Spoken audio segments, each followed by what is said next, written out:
हाँ जी, good morning students, welcome to the digital platform of Sarkari Afsar. हमारी बेसिक्स की क्लासेस चल रही थी जिसमें हम टोटल अभी तक 6 क्लासेस कंप्लीट कर चुके हैं। लास्ट क्लास में हमने एचसीएफ एलसीएम पढ़ा था। आज की क्लास है 7th। आज हम बात करेंगे एचसीएफ एलसीएम की शीट की। तो जल्दी से हेडिंग लिख लीजिए, एचसीएफ एलसीएम शीट। देखिए, ये शीट थी जो कल मैंने आपको दी थी सॉल्व करने के लिए। कुछ एक क्वेश्चन हमने कल भी किए थे। आज बात कर लेते हैं आपके डाउट्स की।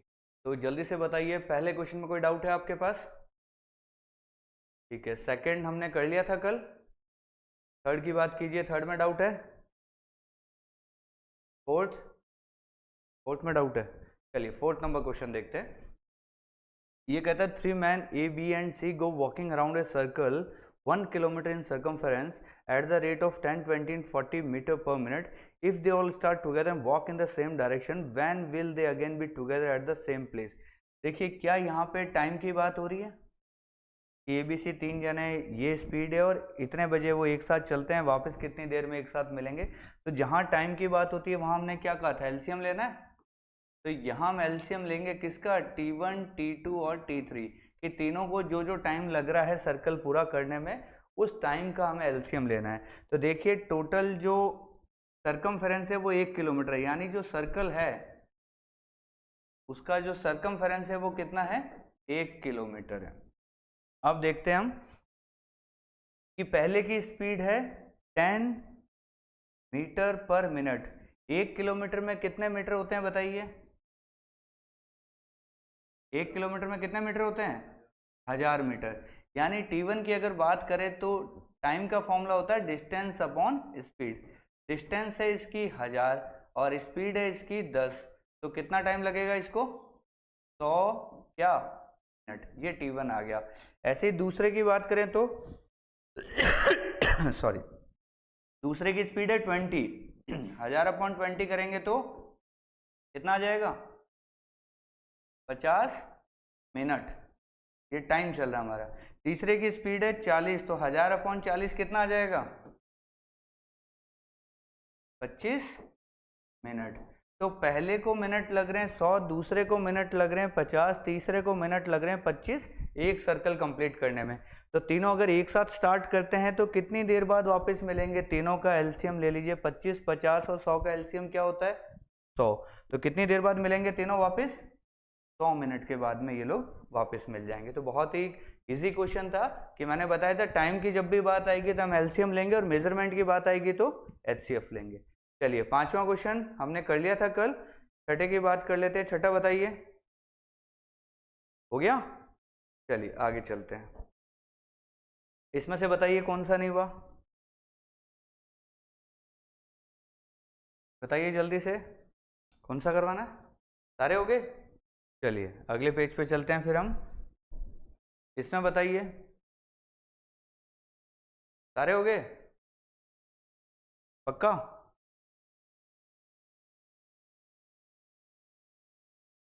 चलिए फिर भी एक करवा लेते हैं इसमें हम। 13 नंबर देखिए क्या कहता है। 13 नंबर कहता है the product of LCM and HCF of two number is 24, यानी कि एलसीएम इंटू एचसीएफ कितना दे रखा है? 24। हमने बात कर रखी है एलसीएम इंटू एचसीएफ जो होता है वो नंबर 1 इंटू नंबर 2 के बराबर होता है। यानी कौन से दो नंबर ऐसे जिनका मल्टीप्लाई करने पे 24 आ रहा है? देखिए, 10 इंटू 8 80, 6 इंटू 4 24 और कोई है ही नहीं। तो आंसर कौन सा हो गया? 10 टू 4। बहुत ही सिंपल क्वेश्चन था ये। और देख लेते हैं इसमें 18 नंबर देख लेते हैं। दो नंबर का रेशियो 3-4 है और एचसीएफ इनका 4 है, तो एलसीएम क्या होगा? देखिए, नंबर का जो रेशियो होता है ना सॉरी, कि नंबर का जब भी रेशियो होता है तो उसमें से क्या है, एचसीएफ गायब हो जाता है। जैसे नंबर 1 को हम मानते हैं एचसीएफ इंटू एक्स, नंबर 2 को हम मानते हैं एचसीएफ इंटू वाई। तो जब भी नंबर 1 अपॉन नंबर 2 लेते हैं तो एचसीएफ से एचसीएफ कट जाता है, पीछे क्या बच जाता है? एक्स और वाई बच जाता है। यानी एक्स और वाई अपने को 3-4 दे रखा है और उनका एचसीएफ कितना दे रखा है? 4 दे रखा है। तो एक्स और वाई 3 और 4 है, एचसीएफ 4 है, तो नंबर क्या बन गया? 4 इंटू 3 12, 4 इंटू 4 16। तो नंबर बन गए हमारे 12 और 16। और हमें अगर एलसीएम निकालना है तो एलसीएम क्या होता है by default? HCF into x into y, ये हमारा LCM होता है जब एक्स वाई यानी रेशियो दिया हुआ होता है और HCF दिया होता है। तो क्या हो जाएगा 4 इंटू 3 इंटू 4, 16 इंटू 3 कितना हो गया 48। तो हमारा आंसर क्या हो जाएगा यहाँ पे 48, यानी कि ये वाला हमारा आंसर। क्लियर? चलिए आगे चलते हैं। इनमें से बताइए कौन सा नहीं हो रहा? 19 वाला करना है। चलिए कहते हैं 23 का लीस्ट मल्टीपल बताइए, यानी 23 के पहाड़े में इनमें से सबसे छोटा वाला बताइए कि अगर उसको मैं 18 से 21 से और 24 से डिवाइड करता हूं तो रिमाइंडर 7, 10 और 13 आना चाहिए, ऐसा उसका कहना है। चलिए तो पहली बात तो ये बताइए इन तीनों में से किसका भाग लगाना हमें सबसे इजी लगता है? 24 का इजी क्यों लग रहा है? 8 और 3, तो 18 में आपको 9 नहीं दिख रहा क्या? 9 का पहाड़ा पढ़ना हमारे लिए इजी होता है। 9 का कैसे चेक करते हैं? डायरेक्ट कि नंबर्स का सम करते हैं, सम अगर 9 के पहाड़े में आ रहा है मतलब 9 के पहाड़े में आएगा। तो हम चेक करेंगे 18 से, 18 हमारे लिए सबसे इजी होगा, यानी 18 से भाग दे तो कितना रिमाइंडर आना चाहिए? 7। तो इन सब में से अगर साथ साथ में पहले ही माइनस कर लूं तो पीछे बची हुई चीज 18 के पहाड़े में होनी चाहिए। सब में से 7 माइनस करते हैं, 3013 में से -7 करिए कितना आएगा? 3000। ये टोटल कितना हो गया है? 9। टोटल 9 हो रहा है, ये 9 हो रहा है, यानी कि 18 के पहाड़े 9 के पहाड़े में तो लास्ट में 6 रहा है, यानी 2 के पहाड़े में भी है, यानी ये कंफर्म हो गया कि ये 9 के पहाड़े में है। हो सकता है ये अगला चेक कर लेते हैं। 3024 में से 7 माइनस कीजिए, कितना बचेगा? 17। क्या ये 9 के पहाड़े में है 3017? नहीं है, तो इसको तो पहले ही उड़ा दो। इसमें से 7 माइनस कीजिए, क्या ये 9 के पहाड़े में है? को भी उड़ा दीजिए। इसमें से 7 माइनस कीजिए, कितना आएगा? 2995। क्या ये 9 के पहाड़े में है? ये भी 9 के पहाड़े में, यानी 9 के पहाड़े में 7 माइनस करने के बाद 9 के पहाड़े में सिर्फ एक ही ऑप्शन आया है। और ये बिल्कुल सही बात है कि 18 से भाग दे तो 7 रिमाइंडर, 7 पहले ही हटा ले तो फिर वो 18 के पहाड़े में आना चाहिए। 18 के पहाड़े का मतलब है 9 के पहाड़े में आना चाहिए। 9 के पहाड़े में एक ही नंबर आ रहा है तो हमें ज़्यादा मेहनत करने की जरूरत नहीं थी। ये लीजिए हमारा आंसर आ गया। क्लियर? चलिए और देखते हैं आगे।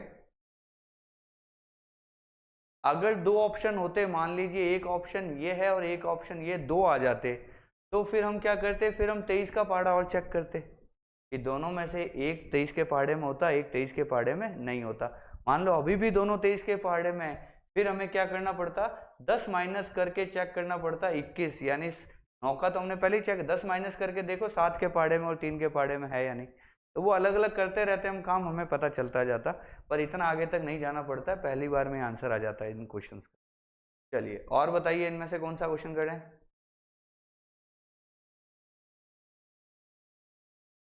22। ये कहता है लीस्ट मल्टीपल ऑफ 13 बताइए जिसको 4, 5, 6, 7, 8 से भाग दे, हर बार कितना बचना चाहिए? 2 बचना चाहिए। बहुत अच्छा क्वेश्चन है। देखिए पहली बात तो 13 के पहाड़े में होना चाहिए, इसको तो एक बार छोड़ दो। ये कह रहा है 4, 5, 6, 7 और 8 से भाग देना, इनमें से किसका भाग लगाना आपको सबसे आसान लगता है? इनमें से बताइए किसका भाग आपको सबसे आसानी से देना आता है? तो 5 का आसान नहीं है क्या? सबसे 5 का हमें सबसे आसान लगता है। कह रहा है 5 के पहाड़े में होना चाहिए और 2 बचना चाहिए पीछे, 2 पीछे बचना चाहिए, यानी इकाई अंक या तो 7 हो सकता है या 2 हो सकता है। 5 के पहाड़े में कोई भी चीज आएगी लास्ट में, या तो 0 आएगा या 5 आएगा। 2 रिमाइंडर अगर जोड़ दें इसमें तो लास्ट में या तो 2 आना चाहिए या 7। ऐसे ऑप्शन जितने हैं वो छोड़ दो, बाकी उड़ा दो। 2 और 7 वाले ऑप्शन ये उड़ गया, ये उड़ गया, 2, 2 वाले बच गए। पहली बात हमें ये समझ में आ गई। क्लियर? दूसरी बात पे आते हैं। दूसरी बात कहता है कि 2 हटाने के बाद वो 3 के पहाड़े में भी होना चाहिए, 6 का मतलब 3 के पहाड़े में। इसमें से अगर मैं 2 उड़ा दूं तो 8 और 4 12, 3 के पहाड़े में है, बिल्कुल है। इसमें से अगर 2 उड़ा दूं 5 और 4 9, 3 के पहाड़े में, बिल्कुल है। कोई खास बात आई नहीं, यानी 6 की बात खत्म होगी। 4 की बात कर ले तो 2 हटाएं तो 40 जा रहा है, और 0 करें 20 तो आ रहा है 4 के पहाड़े में। लेकिन 8 की अगर हम बात करें, 8 के लिए यहाँ हो गया 520। 520 के 8 के पहाड़े में आता है 520, 120 आता है, और 840 ये भी आता है। तो 8 की भी बात खत्म हो गई, 5 की भी बात खत्म हो गई। अब कौन बच गया? 7 का चेक कर लेते हैं। क्या 840 7 के पाड़े में है? बिल्कुल है। क्या 2520 7 के पाड़े में है? बिल्कुल है। 7 की बात भी खत्म हो गई, ये लीजिए सबकी बात खत्म हो गई। अब कौन बचा? अब हमें 13 का चेक करना है। क्या 842 13 के पाड़े में है क्या? चेक कीजिए। 842 13 के पाड़े में है क्या? चेक करते हैं। 13 6 जा 78, पीछे बच गया 6। 62 13 के पाड़े में आता है? नहीं आता। इसका मतलब ये ऑप्शन हो गया खत्म। तो कौन सा आंसर बच गया? C answer. क्लियर हो गई बात? तो सबसे चेक किया, फाइनल पता लगा कि 13 के पाड़े में ही देखना पड़ेगा। कि इनके पाड़े में जब देख रहे थे, जब तो 2 हटा के देख रहे थे, लेकिन 13 के पाड़े में कैसे देखना? बिना 2 को हटाए देखना है। क्लियर? इजी था क्वेश्चन। चलिए और बताइए इस। हम्म।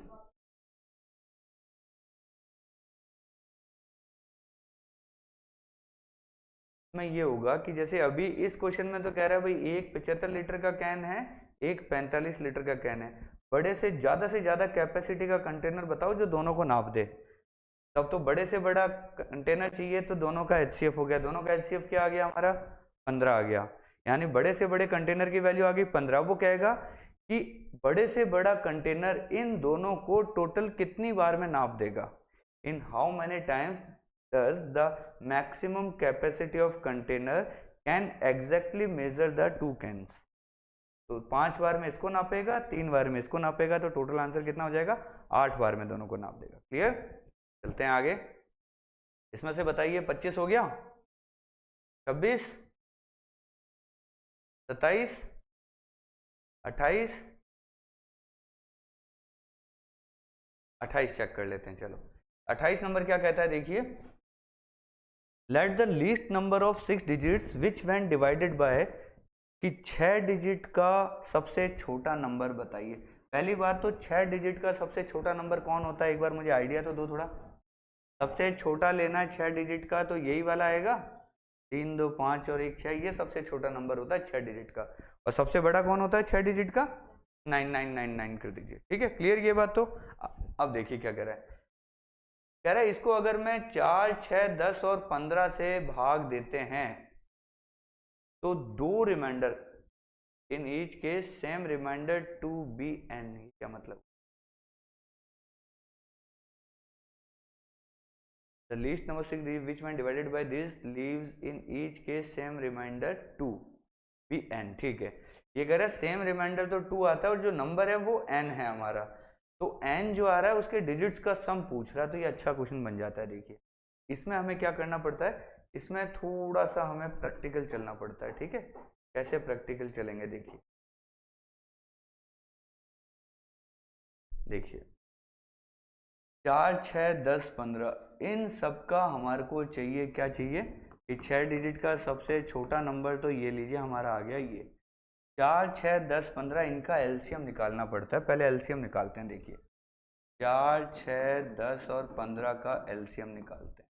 कितना आएगा? 2 से उड़ा दें तो 2 3 5 15, फिर 3 से उड़ा दें तो 2 3 सॉरी 2 1 5 5, फिर 5 से कर दें तो 2 1 1 1, फिर 2 से कर दें तो 1 1 1। तो आंसर क्या आया ये? 5 इंटू 2 10, 10 इंटू 6 60 आ रहा है क्या? 60 इसका एलसीएम आ रहा है। पहली बात हमें समझ में। अब हमें 60 को मल्टीप्लाई करते जाना जब तक कि इतने डिजिट का नहीं बन जाए। 60 को कितना 6 डिजिट का बनाना है ना, तो 4 तो 3 जीरो तो सीधे सीधे लगा दो, 1 जीरो, कितना हो गया? 60,000। और ये है 1 लाख। अब 60,000 के बाद फिर इसमें 60 60 60 जोड़े तो कहाँ तक जाएंगे हम? 1 20 क्यों जाना है हमें? 60 के मल्टीपल में ही जाना है ना। तो 60 के मल्टीपल में जाना है, तो ये 60,000 हो गया। फिर इसमें 36,000 और जोड़ दो। कहाँ पहुँच गए हम? 96,000। फिर इसमें 3600 और जोड़ दो। कहाँ पहुँच गए हम? कितना आ गया? 99,600। यहाँ तक पहुँच गए। फिर इसमें 360 और जोड़ दो, या 6 का पहाड़ा पढ़ो 400 के आसपास, 60 का पहाड़ा कहाँ जाता है 360 बार, फिर 420 आता है ना 360 के बाद, 420, ये कहाँ पहुँच गए हम 1,20,000, 1,20,000 पे आ गए, यानी इसके पास में जो नंबर पहुंचा हमारा वो 1,20,000 पहुंचा है, 1,20,000 पे तो हम पहुंच गए। अब कह रहे हैं रिमाइंडर कितना आना चाहिए, 2 रिमाइंडर आना चाहिए। अब इसमें 2 बढ़ा दो तो अब कितना हो गया हमारा 1,22,000, ये वो नंबर बन गया n, जिसको इन सबसे अगर हम भाग देते हैं तो 2 रिमाइंडर आता है। अब इस n के डिजिट का सम कीजिए, डिजिट्स का सम कीजिए, कितना बन रहा है 2 + 2 + 1, कितना हो गया 5, ये आ गया हमारा आंसर।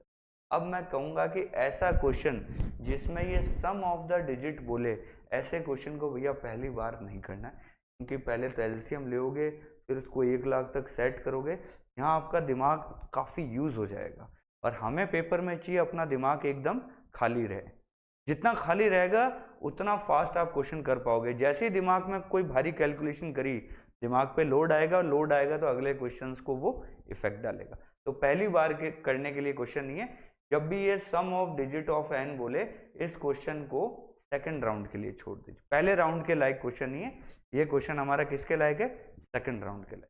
ठीक है, कर तो सकते हैं हम इसको, कोई दिक्कत नहीं है, पर हम दिमाग पे इतना जोर क्यों दे। अगर वो सम ऑफ डिजिट ऑफ n नहीं पूछ के वो नंबर ही पूछ लेता, मान लो ऐसे ऑप्शन होते 1,00,000 होता, 1,22,000 होता, ऐसा क्वेश्चन देता, तो मैं क्या देखता कि 10 के पहाड़े में आना चाहिए और 2 रिमाइंडर होना चाहिए।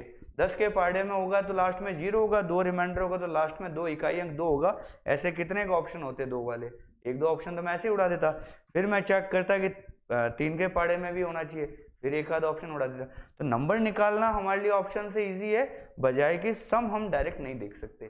सम के लिए हमें क्या करना पड़ेगा, हमें उसको निकालना ही पड़ेगा एग्जैक्ट। क्लियर हो गई ये बात। अच्छा, एक छोटा सा तुक्का मैं और मार सकता था, यहाँ पे सम की बात कर रहे हैं ना, वो ध्यान से देखना। अगर कोई नंबर 3 के पहाड़े में है का मतलब कौन है 3 के पहाड़े में, 3 के पहाड़े में है तो उसके डिजिट्स का सम क्या क्या होगा ये बताओ। 3 के पहाड़े में कोई नंबर है तो डिजिट सम क्या होगा, 3 हो सकता है, 6 हो सकता है, 9 हो सकता है, 12 हो सकता है, 15 हो सकता है, यही हो सकते हैं। और हमें 2 क्या चाहिए, रिमाइंडर भी चाहिए, तो सब में 2-2 जोड़ दो। अब कितना हुआ 5, अब कितना हुआ, कितना हुआ। अब देखिए ऐसे कितने ऑप्शन है आपके पास, चेक कीजिए, एक ही ऑप्शन था। अब इस पर्टिकुलर क्वेश्चन में तो ये वाली ट्रिक हमारी चल गई। मान लो वो ऑप्शन के अंदर ऐसे 2-3 दे देता तो फिर फंस जाते। तो हालांकि इनमें से ही ऑप्शन होता, 5 होता, 8 होता या 11 होता, मैं किस्मत हमारी अच्छी है कि एक ही ऑप्शन था 5। तो ऐसे भी कोई तुक्का मारना चाहे तो भाई 3 के पहाड़े में है तो ऐसे ही आ सकता है, 2 रिमाइंडर है तो 2 जोड़ दो। ये इनमें से कोई अगर ऑप्शन एक ही दिख रहा है तो आप आंख बंद करके ठोक सकते हो। ये वाला काम आप पहले राउंड में कर सकते हो, लेकिन ये वाला काम पहले राउंड में नहीं करना है। क्लियर हो गई बात। फर्स्ट राउंड में कैसे ट्राई मारना है क्वेश्चन को, नहीं बैठ रहा तो फिर सेकंड राउंड में ऐसे ही ट्राई करना पड़ेगा, नो अदर ऑप्शन। चलिए और बताइए, 29 भी देखना है, चलिए 29 को देखते हैं। चलिए 29 क्या कहता है, देखिए what is the least number of square tiles required to pave the floor of one room 15 metre 17 centimetre long and 9 metre 2 centimetre broad. देखिए कुछ नहीं है इस क्वेश्चन में, एक कमरा है अपना जिसकी लंबाई 15 मीटर 17 सेंटीमीटर है और चौड़ाई कितनी है 9 मीटर 2 सेंटीमीटर। तो पहले तो अगर ये मीटर और सेंटीमीटर में, तो सबको मीटर में कर लो। इसको मीटर में कितना बोलूंगा मैं, 1 मीटर में 100 सेंटीमीटर होते हैं। 1500 + 17 कितना हो गया 1517 सेंटीमीटर, तो ये आ गया। ये 900 + 2 कितना हो गया 902 सेंटीमीटर, ये आ गया। ये लंबाई ये चौड़ाई, तो पूरे के एरिया आ गया। अब टाइल कैसी है अपनी, स्क्वायर टाइल है। स्क्वायर टाइल का क्या मतलब हो गया, least number of square tile चाहिए, कम से कम टाइलें लगानी है भैया। कम से कम टाइलें कब लगेगी, जब बड़ी से बड़ी टाइल लगाओगे। टाइल कम से कम कब लगेगी, जब बड़ी से बड़ी टाइल लगाएंगे। अब बड़ी से बड़ी टाइल इस हिसाब से लगानी है कि ये नहीं कि यहाँ तो एक बड़ी सी ऐसे ठोक दी और बाकी जगह आपने छोड़ दी, ऐसे नहीं। कि टाइल बड़ी से बड़ी इस हिसाब से होनी चाहिए कि कोई जगह नहीं रहनी चाहिए, किसी टाइल को तोड़ना नहीं पड़े, कमरा ऐसे बनता है। ऐसे नहीं कि अपने देसी कारीगर की तरह यहाँ तो पूरी पूरी टाइलें लगा दी, इधर फिर लीरियां लगा रहे हो, वो काम नहीं करना। पूरी पूरी प्रॉपर टाइल। प्रॉपर टाइल कब आएगी? यहाँ मेजरमेंट की बात हो रही है, टाइम की बात हो रही है? मेजरमेंट। मेजरमेंट में क्या बताया था, एलसीएम या एचसीएफ? एचसीएफ लेना है। 902 और 1517 का एचसीएफ बताना है। कौन से मेथड से निकालोगे बताओ? बहुत सारे मेथड सिखाए थे ना, डिवीजन मेथड से कर लें? चलो, मैंने कहा था हालांकि उसका यूज हम कम से कम करते हैं, पर यहाँ तो करना है। या तो इनके फैक्टराइजेशन करो, फैक्टराइजेशन हमें ज़्यादा मुश्किल लग रहे हैं तो हम क्या कर लें, डिवीजन मेथड भी आ जाते हैं। चलो, ये मैंने लिखा 1517 और यहाँ मैंने लिख दिया 900। तो कितनी बार जाएगा? एक बार जाएगा। कितना आ गया? 5, 1 और 6। फिर इधर 902 लिख दें। कितनी बार जाएगा? कितना बचेगा? फिर कितनी बार जाएगा? 2 बार। कितना हो गया? 287 का डबल क्या गया? सही लिखा है क्या? 574 माइनस करो, कितना आया? 1 4। बस अब 41 को मुझे भाग लगाना है 287। कितनी बार जाएगा? 7 बार। 7 बार करें तो 287 ही आ गया शायद। यानी कि हमारा एचसीएफ क्या निकल के आया? 41। यानी जो हमें टाइल लेनी है उसकी एक साइड 41 होनी चाहिए। स्क्वायर टाइल है तो 41 बाई 41 की होगी। तो देखिए टाइलें ऐसी ऐसी लग रही है, यहाँ भी 41, यहाँ भी 41। तो एक टाइल का एरिया इंटू एन कर लूँ तो कमरे का एरिया हो जाएगा। तो नंबर ऑफ टाइल निकालना है तो अपने को क्या करना पड़ेगा? एरिया ऑफ रूम, उसको भाग दे देते हैं एरिया ऑफ एक टाइल। तो रूम का एरिया आ गया देखो 1517 इंटू 902। एक टाइल का एरिया 41 इंटू 41। काटा पीटी मार दो भैया। कितनी बार जाएगा? कितनी बार जाएगा बताओ? पूरा पूरा जाएगा, ये कंफर्म है। देखो 41 से पूरा पूरा कैसे जुआना है, देखो यहाँ 40 का पहाड़ा 2 बार पढ़ लें और फिर 1 के पहाड़े में 2 कब आएगा? यानी ये 22 बार ही जाएगा। ऐसे इधर देखो 41 का पहाड़ा 3 बार जाएगा और फिर 7 कब आएगा? 7 बार। अब 37 इंटू 22 है तो इकाई अंक देखो 7 इंटू 2 14। लास्ट में 4 आना चाहिए नंबर ऑफ टाइल्स के लिए। लास्ट में 4 कहाँ है? ये ऑप्शन। तो पूरी कैलकुलेशन तो मैं मतलब कुछ भी हो जाए मैं नहीं करूँगा, कुछ ना कुछ तो मैं बचा लूँगा अपने लिए। तो ऐसे कहीं ना कहीं जहाँ आपको लगे ना कि अब अपन बच सकते हैं वहाँ बचा लो। तो ये वाली चीज़ कैसी लगी आपको काटा पीटी वाली, कि जब कोई चीज़ पूरी पूरी जानी है ना तो उसको पहली बार देख लो कितनी बार जा रहा है और फिर इकाई अंक से सेट कर लो कि 1 है 7 लाना है तो 7 बार, ये 2 बार इधर जा रहा है, फिर लास्ट में 2 है तो 2 बार। ऐसे इस तरीके से अपने सेट कर ले। क्लियर? चलिए, और कोई क्वेश्चन यहाँ पे? बहुत ज़्यादा अजीब आ रहा है? चलिए देखते हैं 30 वाले को भी देखते हैं। ये लिख लीजिए फिर इसको मिटा देते हैं एक बार। ये भी थोड़ा सा हल्का फुल्का टाइम लेने वाला ही क्वेश्चन था। चलिए 30 नंबर क्या कह रहा है देखिए। 30 नंबर कह रहा है कि ABC start at the same time in the same direction, they run around a circular stadium. A complete है राउंड इन 202 सेकंड, बी करता है 308 सेकंड में, सी करता है 198 सेकंड में। यहाँ टाइम ही दे दिया अपने को बाय डिफॉल्ट। वो कहता है तीनों एक साथ स्टार्ट करते हैं तो कितनी देर बाद वापस मिलेंगे। तो इन तीनों का तो हमें सिर्फ एलसीएम ही निकालना था, हाँ या ना? एलसीएम निकालना था। क्या क्या है देखो, 202, 308 और 198। देखो 202 है तो 101 के पहाड़े में है। 101 किसके पहाड़े में आता है? 101 प्राइम है। पक्का? पक्का ना? ठीक है। और 308 किसके पहाड़े में आ रहा है? 308 का आधा करो 154 और आधा करो 11 के पहाड़े में हो गया। मतलब ये 154 देखते अपने को 11 याद आ जाता है, यानी ये 11 के पहाड़े में है। सही है। और लास्ट वाला भी 11 के पहाड़े में। चलिए इनको देख लेते हैं अपने खटाक से। 45 मिनट का मतलब हो गया 45 इंटू 60, एलसीएम होगा तो 11 तो आएगा ही आएगा। 45 मिनट का मतलब 45 इंटू 60, कहीं 11 आया? नहीं आया। हटाओ इस ऑप्शन को और देखते हैं। 26 मिनट 18 सेकंड, यानी 26 इंटू 60 करो पहले तो। 26 इंटू 60 बताओ कितना हो गया? 26 इंटू 60 प्लस 18 कर दो, ये हो गया 36। 1560, 18 जोड़े तो 1578, सही है क्या? चेक करो 11 के पहाड़े में क्या, 7 और 1 8 और 5 13, नहीं आ रहा। हटाओ इस ऑप्शन को भी। अगला चेक कर लो। 42 36, 42 मिनट और 36 सेकंड, जोड़ो कितना आया? ये आ गया 02520 प्लस 36, कितना आ गया? 5 और 2 7, 6 और 5 11। हटाओ। अब ये गलती मत करना कि पहले ऑप्शन को भी चेक कर रहे हो, पता लगा वो भी नहीं आया, फिर इसका मतलब आपने कहीं ना कहीं कैलकुलेशन में गड़बड़ करी है। तो एग्जाम में क्या होता है कि 3 ऑप्शन आपने अगर चेक कर लिए, चाहे आपने गलती करी हो कोई दिक्कत नहीं, इसको एक बार टिक मारिए और इसको रिव्यू में डाल दीजिए कि भैया टाइम बचेगा तो इस क्वेश्चन को मैं दोबारा करूंगा, नहीं तो अंदर मन के अंदर कॉन्फिडेंस रहे कि मैं सही कर रहा हूं, इसको टिक मार के आगे निकल। तो एग्जाम हॉल में क्या कॉन्फिडेंस रहना बहुत जरूरी है कि आप जो कर रहे हो वो सही कर रहे हो। वो कॉन्फिडेंस जब तक रहेगा ना तब तक ही पेपर अच्छा होगा।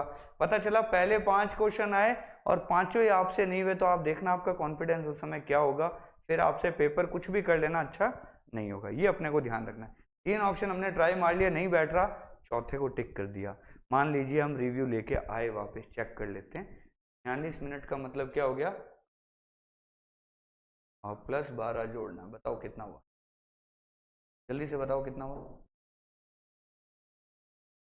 27 प्लस 12 करना है, कितना हो गया? 27, देखो 7 और 2 9, 7 और 2 9 में से 9 गया 0, 11 के पहाड़े में है।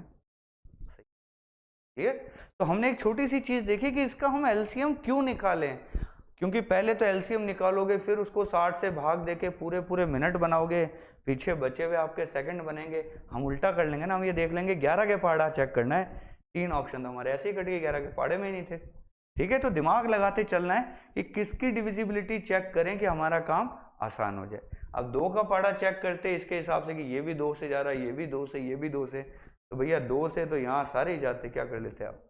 ठीक है, तो डिविजिबिलिटी भी किसकी चेक करनी ये बहुत इंपॉर्टेंट होता है। 3 की चेक करो, 9 की चेक करो, 7 की चेक करो, 11 की चेक करो, वो काम आती है। चलिए आगे चलते हैं, इसमें से बताइए फटाफट जल्दी। 31 हो गया। देखिए 1 2 3 चीजें दे रखी है, 5 किलोमीटर है, वही टाइम निकालना है और उसके बाद एलसीएम लेना है। सिंपल सा क्वेश्चन है। अगला नंबर देखिए, लिस्ट नंबर जिसको अगर डबल करे तो इन सबसे भाग जाना चाहिए। पहले तो देखो कौन किसका डबल है, 630 का डबल ये है और इसका डबल ये है, तो ये ऑप्शन तो होगा ही नहीं। ये शायद करवाया था क्या मैंने कल? ये करवा दिया था मैंने, और मुझे जहाँ तक याद है इसका आंसर ये आया था। सही है, तो जो क्वेश्चन हमने एक बार कर लिया ना, वो क्वेश्चन अगर हमारे सामने दोबारा आता है तो हमारे पैसिव मेमोरी में कहीं कहीं वो रह जाना चाहिए कि यार ये क्वेश्चन की, जैसे ही मैंने थोड़ा सा देखा मेरे को आंसर भी याद है गया कि इसका तो मैंने 1260 आंसर निकाला था।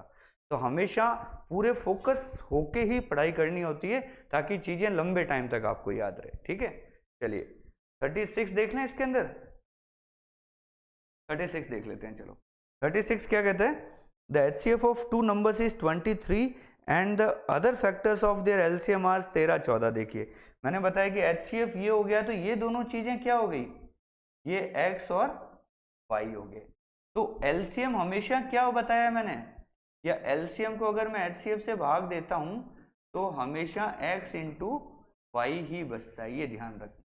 ठीक है, तो LCM क्या होता है, एक्स वाई को किससे गुणा कर दें, HCF से गुणा कर दें। तो अगर यहाँ पे मुझे LCM निकालना है तो वो हो जाएगा 13 इंटू 14 इंटू 23 पहली बात, और नंबर 1 और नंबर 2 निकालना है तो नंबर 1 हो जाएगा HCF इंटू एक्स, नंबर 2 हो जाएगा HCF into Y.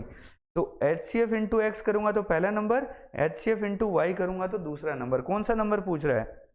Larger number. तो 23 इंटू 14 मेरा लार्जर नंबर हो गया।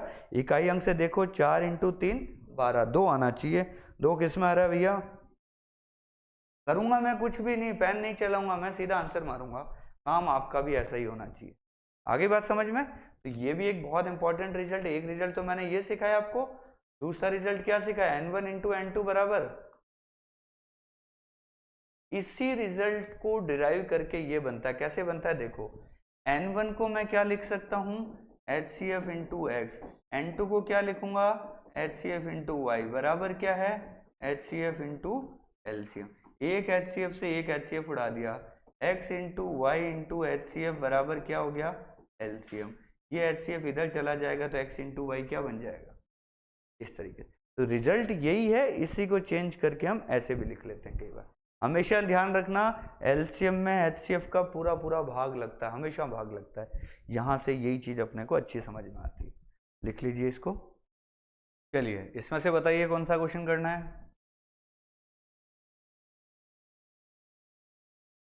38। चलिए 38 क्या कहता है देखते हैं। Sum of two number is 36, HCF is 4, how many pair of such numbers are possible? चलिए अच्छा क्वेश्चन है। देखिए पहली चीज कह रहा है नंबर्स का जो सम है वो कितना है?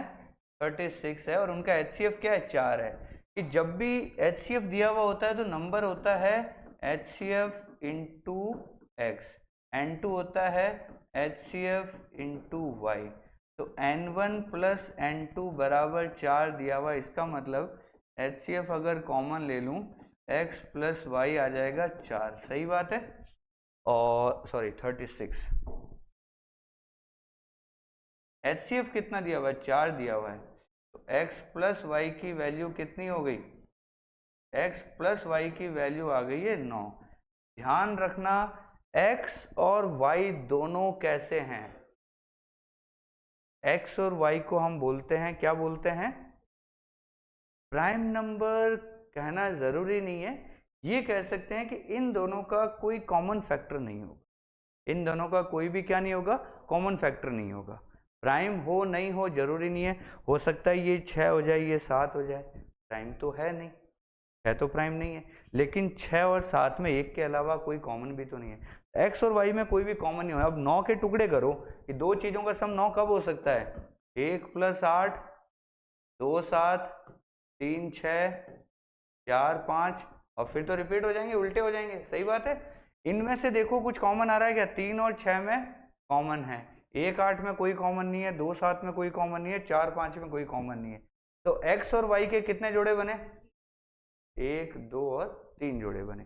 3 जोड़े एक्स वाई के बन रहे हैं, तो HCF का गुणा करके नंबर के भी कितने जोड़े बनेंगे? 3 जोड़े बनेंगे। तो यही पूछ रहा है ये कि ऐसे कितने पेयर पॉसिबल हैं। तो कितने पेयर पॉसिबल हैं? 3। बहुत सारे लोग इसका आंसर क्या मार देंगे कि वो सीधा ऐसे देखेंगे 4 जोड़े बन रहे हैं 4, लेकिन ये जोड़ा नहीं बनेगा। क्यों? क्योंकि 3 और 6 में कुछ कॉमन आ रहा है, 3 कॉमन आ रहा है। तो हमें ऐसे ही जोड़े बनाने हैं जिनके अंदर कुछ कॉमन नहीं है, तो इनको बोलते हैं को प्राइम। कैसे नंबर बोलते हैं इनको? एक्स और वाई आर को प्राइम नंबर, यानी साथ में मिलके ये लोग प्राइम है एक दूसरे के लिए। जब इन दोनों को मिला देते हैं, एक्स और वाई को कंपेयर करते हैं, तब ये प्राइम होते हैं एक दूसरे के लिए। 1 और 8 में सिर्फ एक ही कॉमन है, 2 7 में भी एक ही कॉमन है, 4 और 5 में भी एक ही कॉमन है, और कोई फैक्टर इनका कॉमन नहीं है, इसलिए इनको क्या बोलते हैं? को प्राइम नंबर। और कोई क्वेश्चन यहाँ पे बताइए?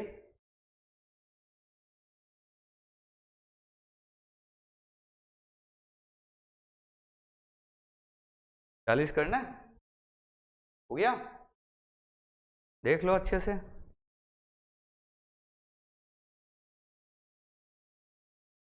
करवा दें? चलो 40 नंबर देखिए। कहता है if the students of A class can be grouped exactly into 6 और 8 और 10, कि भैया उनके ग्रुप बना रहे हैं, 6 के ग्रुप भी बन सकते हैं, 8 के ग्रुप भी बन सकते हैं, और 10 के ग्रुप भी बन सकते हैं। इसका मतलब 6 8 और 10 का हमें क्या चाहिए? HCF चाहिए या LCM चाहिए? बाई डिफॉल्ट समझ में आ रहा है LCM चाहिए। LCM बनाना है, 6 8 और 10 का LCM बता दो। 120 हो जाएगा भाई। 60 में तो 8 का भाग नहीं लगेगा, और 120 में 8 भी आ गया, 6 भी आ गया, 10 भी आ गया, तो आंसर कौन सा हो गया? 120 हमारा आंसर हो गया। सिंपल सा क्वेश्चन था। चलिए आगे चलते हैं, इस वाले में बताइए, ये शायद लास्ट पेज है अपना 44। चलिए 44 देखते हैं पहले, 43 भी, चलो पहले 44 को देख लेते हैं। ये कहता है अल्फा की वैल्यू 103 है, एलसीएम ऑफ अल्फा स्क्वायर -4 और अल्फा स्क्वायर -5 अल्फा +6, इन दोनों का एलसीएम पूछ रहा है हमें। इसको पहले सही से लिख सकते हैं क्या अपन? एक तो टर्म होगी अल्फा स्क्वायर -4, इसको सही से लिखूंगा तो क्या बनेगा, +4 और -4, अच्छा 2 का स्क्वायर है, A square minus B square, alpha square -2 का स्क्वायर, ऐसा लिखेंगे। अल्फा +2 और अल्फा -2, पहला तो ये हो गया। इसको सही से लिखेंगे, इसको कैसे लिखा जाता है देखो, इस 5 के 2 टुकड़े करो कि गुणा करें तो 6 बन जाए और जोड़ें तो 5 बन जाए, यानी 3 और 2, तो ये क्या बन जाएगा, अल्फा -3 अल्फा -2। देखो इसको मल्टीप्लाई करके देखो, यही बनेगा, ठीक है। तो क्या हो गया अपने पास, इन दोनों में कॉमन क्या है, हमें एलसीएम पूछ रहा है, एचसीएफ पूछ रहा है, एलसीएम पूछ रहा है। एलसीएम क्या होता है कि दोनों में जो कॉमन है उसको एक बार लिख लो, बाकी सारा और लिख दो। कॉमन क्या चीज है, अल्फा -2 तो एक बार आ जाएगा, बच कौन गया, अल्फा +2 और अल्फा -3, ये इसका क्या हो गया, एलसीएम, ऐसा। और पूछ क्या रहा है, अल्फा की वैल्यू और लिखो भैया 103, कि अल्फा जब 103 होगा, यहाँ अगर मैं 103 डालूं तो ये कितना बचेगा, 101, और ये क्या बचेगा 105, और ये क्या बचेगा,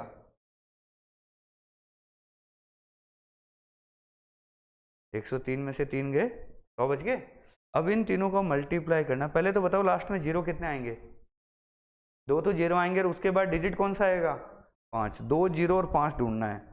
देखो ये नहीं है, ये नहीं है, ये नहीं है, 2 0 और 5, ये लीजिए, आगे बात समझ में। तो काफी अच्छा अलग तरीके से क्वेश्चन लिया इसने, कि पहले तो एलसीएम पूछ लिया, फिर एलसीएम में वैल्यू पुटिंग भी करवा दी, फिर यूनिट प्लेस का यूज भी करवा दिया, तो काफी सारे काम। हालांकि बहुत लंबा टाइम नहीं लगेगा इस क्वेश्चन को करने में, और पहली बार ऐसा अलग क्वेश्चन आएगा ना, तो वो थोड़ा सा पहली बार टाइम लेता है, लेकिन एक दो क्वेश्चन जब आप कर लेते हो, अब यही क्वेश्चन एग्जाम में वापस आए तो आपको ज्यादा सोच विचार करना नहीं है, क्योंकि आगे तक रास्ता पता आपको करना क्या है, क्लियर। और कौन सा था 43 देखते हैं, ये क्या कहता है, if the product of HCF and LCM of 3 natural numbers PQR equal PQR, then PQR must be, ठीक, क्या, ये तो मल्टीप्लाई में है, ये कह रहा है कि 3 नेचुरल नंबर्स थे PQR, उनका HCF और LCM अगर मल्टीप्लाई किया ना, HCF इंटू LCM किया, तो वो P Q और R के मल्टीप्लाई के बराबर हो गया, और N1 N2 और N3 हमारे नंबर भी क्या थे, P Q और R थे। कह रहा है ऐसा कब पॉसिबल है, ऐसा कब पॉसिबल है। देखिए मैंने कोई नंबर लिया, देखना, मैंने एक नंबर लिया 2, एक नंबर लिया मैंने 3, और एक नंबर मैंने लिया 5, ये 2 3 5 हो गए, इनका HCF बताना, एक LCM बताना, और ये HCF इंटू LCM करना कितना आया 30, और नंबर्स का मल्टीप्लाई करना कितना आया 30। तो ये कब पॉसिबल हो रहा है कि 3 नंबर्स का HCF इंटू LCM करें तो नंबर का ही मल्टीप्लाई आ जाता है, ऐसा कब पॉसिबल हो रहा है, जो नंबर कैसे हैं, प्राइम नंबर्स हैं। तो कहाँ क्वेश्चन, तो ऐसा कब पॉसिबल होगा जब PQR तीनों ही क्या हो जाएं,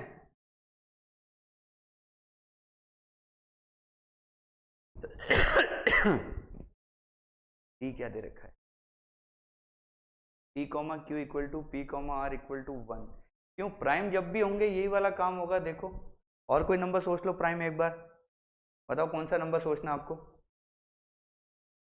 जैसे आपने सोचा 3 5 और 7 ले लिया, आंसर की खोटी है, आंसर की पे ज़्यादा ट्रस्ट नहीं करना है, आंसर की में बहुत गड़बड़ है, इसलिए मैं आंसर की नहीं देता, कि सॉल्व करी भी नहीं है, बाय डिफ़ॉल्ट आंसर की जिसने भी बनाई थी वो आपकी तरह इतना अच्छा नहीं था पेपर करने में, ठीक है। और आप देखोगे आंसर की के अंदर कुछ करेक्शंस भी किए हुए हैं, देखो यहाँ डी किया हुआ है, यहाँ कुछ और किया हुआ है। तो 43 का क्या हो जाएगा? आया प्राइम नंबर। सही कर लीजिए। काफ़ी क्वेश्चन खोटे हैं, देखो यहाँ भी कुछ ठीक है। तो आंसर की पे ज़्यादा ट्रस्ट नहीं करना, आपने जो किया है उस पर ट्रस्ट करना। इसलिए मैं आंसर की देता नहीं हूँ कि आंसर की के चक्कर में आप लोग सही करते हुए भी गलत चले जाते हो कई बार। बहुत सारी बुक्स के अंदर आपको मिलेगा, बहुत सारे स्टडी मटेरियल में क्या है, आंसर की कई बार कॉपी पेस्ट करने में गड़बड़ हो जाती है, बहुत गड़बड़ें होती है। तो बेटर है जो आप सीख रहे हो, जो आप अप्लाई कर रहे हो, उस पर ट्रस्ट कीजिए, ठीक है। बाकी सारे हो गए आपके। चलिए आज के लिए इतना ही। तो शीट्स कैसी लग रही है आपको भाई? जब तक शीट आप खुद सॉल्व करके मुझसे पूछोगे नहीं कि किस किस में डाउट है, तब तक मुझे नहीं पता चलेगा। और जितना ज़्यादा आपका हाथ चलेगा, जितने ज़्यादा क्वेश्चन आप खुद करोगे एग्जाम में, उतने ही ज़्यादा नंबर आप फोड़ोगे, ये कंफर्म है। ठीक है, आज यहीं फिनिश करते हैं। अब हमारा नंबर सिस्टम में एक लास्ट टॉपिक रह गया है, क्या नाम है उसका? Thirds and indices. वो लास्ट टॉपिक है नंबर सिस्टम का। उसके बाद नंबर सिस्टम हमारा पूरा पैक हो जाएगा। और नंबर सिस्टम में जितनी चीज़ें आपने सीखी है वो पूरी की पूरी अर्थमेटिक और एडवांस के अंदर मैं यूज़ करने वाला हूँ, और बता बता के यूज़ करूँगा कि ये चीज़ मैंने आपको उस समय बताई थी, ये चीज़ मैंने आपको उस समय बताई थी। ठीक है, तो जिसने भी अभी तक सारे वीडियो नहीं देखे हैं, प्लीज़ पूरे वीडियो देख लीजिए और अपने नोट्स बनाइए खुद के हाथ से। उसके बाद आपको पढ़ने में आएगा असली मज़ा। तो आज के लिए इतना ही। Thank you so much.